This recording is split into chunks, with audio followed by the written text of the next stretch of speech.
नमस्कार, स्वागत छ। आज हामी पब्लिकली एभाइलेबल एउटा इन्फर्मेसनलाई एक्सेस गर्नेछौँ। प्यान नम्बर, कसैको पनि प्यान नम्बरबाट के कुरो पत्ता लाग्न सक्छ, म्याक्सिमम जानकारी के प्राप्त गर्न सकिन्छ त्यो पाटोहरू हेर्छौँ हामी। त्यसका लागि हामी सरासर IID.gov.np आन्तरिक राजस्व विभागको वेबसाइटतिर प्रवेश गर्छौँ। आइडीको वेबसाइट पसेपछि यो स्थलेखा नम्बरको खोजी, प्यान नम्बर। यहाँ तपाईँहरूलाई यहाँ प्यान नम्बर हाल्ने ठाउँ दिएको हुन्छ। मैले यहाँ अहिलेलाई हाम्रै आफ्नै अफिसको प्यान नम्बर हाल्दैछु। प्यान नम्बरको इन्फर्मेसनलाई गोप्य मानिन्छ, तथापि यो पब्लिक प्यान नम्बर सबैको आफ्नो इन्भोइसमा हुन्छ नै। अनि आइआइडीको साइट पनि पब्लिक हो, त्यही भएर यति पब्लिक इन्फर्मेसन चाहिँ मैले यहाँ सेयर गर्न चाहेँ तपाईँहरूलाई। अब यसमा के देखिन्छ हेर्नुहोस्। पहिला त प्यान नम्बर जुन पहिल्यै हालिसकेका थियो, त्यसपछि त्यो प्यान नम्बर कसको हो, अङ्ग्रेजीमा नाम, नेपालीमा नाम, यहाँ आरपिकेएस एसोसिएट्स चार्टर्ड एकाउन्टेन्ट्स भनेर लेखिएको छ। त्यसको ठेगाना पनि यहीँबाट थाहा हुने भयो, वार्ड नम्बर थाहा हुने भयो, कुन चाहिँ कर कार्यालयमा यो दर्ता छ त्यो पनि थाहा हुने भयो, कहिले दर्ता भएको त्यो पनि थाहा हुने भयो, होइन? अब त्यहाँदेखि अझै तल जाँदाखेरि के देखियो भने यसको बिजनेसहरू के छ त, यो प्यानमा बिजनेस भन्दाखेरि एआरपिकेएस एसोसिएट्स चार्टर्ड एकाउन्टेन्ट्स रहेछ, मेन बिजनेस यही रहेछ। अब यस्तोमा चाहिँ के हुन्छ भने कसैको यो व्यक्तिगत प्यानहरूमा चाहिँ विभिन्न फर्महरू सञ्चालन गर्न पाइन्छ एउटै व्यक्तिगत प्यानमा। हो त्यस्तो केसमा चाहिँ यहाँ मल्टिपल बिजनेसहरू आउन सक्छ, जहाँ चाहिँ फर्मको नाम अलग अलग हुन्छ, त्यसमध्ये कुनै एउटा मेन बिजनेसको रूपमा देखिन सक्छ। तर यो संस्था हाम्रो यो चाहिँ निकाय भएकाले निकायको एउटा मात्रै व्यवसाय हुन्छ, एउटा निकाय इजिकल टु एउटा प्यान।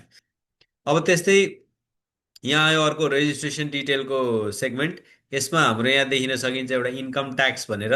यो 2080को 4 महिना 9 गते इन्कम ट्याक्समा दर्ता भएको रहेछ। जुन दिन प्यान दर्ता भयो त्यही दिन इन्कम ट्याक्सका लागि दर्ता भयो। यसको फाइलिङ पिरियड हेर्ने भने वर्षमा एकचोटि विवरण दाखिला गर्ने गरी यो अहिले एक्टिभ नै छ है। अब वर्षमा हाम्रो ट्याक्समा विवरण अहिलेसम्म एक वर्षमा एकचोटिकै फाइलिङ छ, त्यही भएर सबैकोमा यहाँ वाइ नै देखिन्छ। एक्टिभ भनेको जसको अब प्यान अहिले एक्टिभ छ उसको एक्टिभ रह्यो। कसैले बन्द गरिसकेको प्यान नम्बर तपाईँहरूले हेर्नुभयो भने यहाँ तपाईँहरूले इनएक्टिभ, क्लोज अथवा केही देख्न सक्नुहुन्छ। अब यहाँ एउटा ड्यास आइरहेको छ, यहाँ ड्यासको ठाउँमा हुनुपर्ने चाहिँ यहाँ भ्याट लेखिनुपर्ने, अहिले सिस्टमको केही इस्युजले गर्दा यहाँ नदेखिएको होला। अब भ्याटको दर्ता मिति हेर्नुहुन्छ भने यो माथिको र तलको एउटै छ। इन्कम ट्याक्सको लागि र भ्याटका लागि एकै दिन दर्ता भएको संस्था हो यो, अर्थात् एउटै एप्लिकेसनबाट। अब कसै कसैको चाहिँ थ्रेसहोल्ड नपुग्दाखेरि पहिला दर्ता गर्ने बेलामा प्यानमा मात्रै गरेर पछि भ्याटका लागि दर्ता गरेको हुनसक्छ थ्रेसहोल्ड पुगेपछि। त्यस्तो अवस्थामा यहाँ एउटा फरक मिति आउँछ। भ्याटको फाइलिङ पिरियडमा अहिले मल्टिपल छ। हाम्रो यो फर्मको मासिक भएकाले यहाँ मन्थलीको एम आइरहेछ। यसको सट्टा ट्राइमेस्टर सिस्टम पनि छ, 4 महिनाको विवरण एकचोटिमा दाखिला हुने। त्यस्तोमा यहाँ टी भनेर आएको हुन्छ। अब हाम्रो भ्याट पनि सक्रिय छ। योभन्दा बाहेक अर्को एउटा आउन सक्छ एक्साइज ड्युटी भनेर।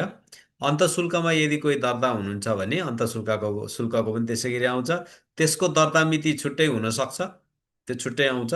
त्यसको फाइलिङ अवधि पनि यहाँ देखिन्छ अनि स्टेटस एक्टिभ छ छैन त्यो देखिन्छ।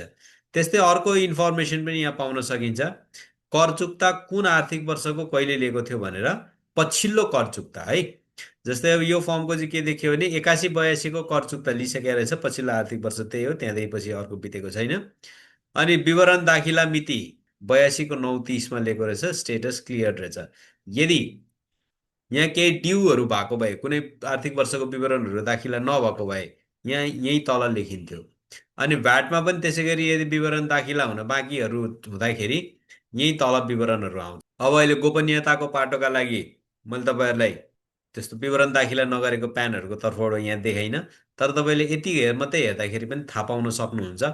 अब यसको इफेक्टिभनेस कहाँ आउँछ भने अहिले पछिल्लो समय हामीले जुन कारोबार गरिरहेका हुन्छौँ, आफूले कारोबार गरेको, तपाईँले सामान कसैलाई बेच्दै हुनुहुन्छ, कोहीबाट सेवा लिँदै हुनुहुन्छ, कोहीबाट सामान किन्दै हुनुहुन्छ भने उसको प्यान नम्बर हालेर यहाँ तपाईँले स्टेटस चाहिँ चेक गर्नुपर्ने हुन्छ।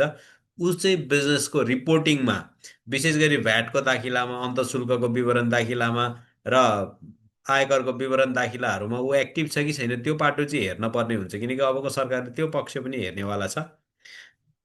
पछिल्लो समय आन्तरिक राजस्व विभागले पनि जो चाहिँ भ्याटमा विवरण दाखिला गरिरहेको छैन ऊबाट यदि हामीले सामानहरू खरिद गरेको छ भने भ्याटको क्रेडिट दिन नमानिरहेको अवस्थाहरू पनि थियो। त्यो पाटो अझै टाइट हुँदै जान्छ। त्यही भएर पनि तपाईँहरूले यो प्यान सर्च धेरै काम लाग्छ। र यसले कुनै पनि व्यक्तिको स्टेटसहरू, कुनै पनि व्यवसायको आन्तरिक राजस्व विभागमा उसको रिपोर्टिङको पाटो के छ, कतिको एक्टिभ छ, कतिको लाइभ छ भन्ने पाटोहरू सबै चिज देखाइदिने हुनु भएकाले यो हेर्न जरुरी छ। तपाईँहरूले पनि आफूसँग सम्बन्धित आफ्नो वरपरको प्यान नम्बरहरूमा यो हेरेर विचार गरेर कारोबार गर्नुहोला। तपाईँहरूको समय शुभ रहोस्। धन्यवाद।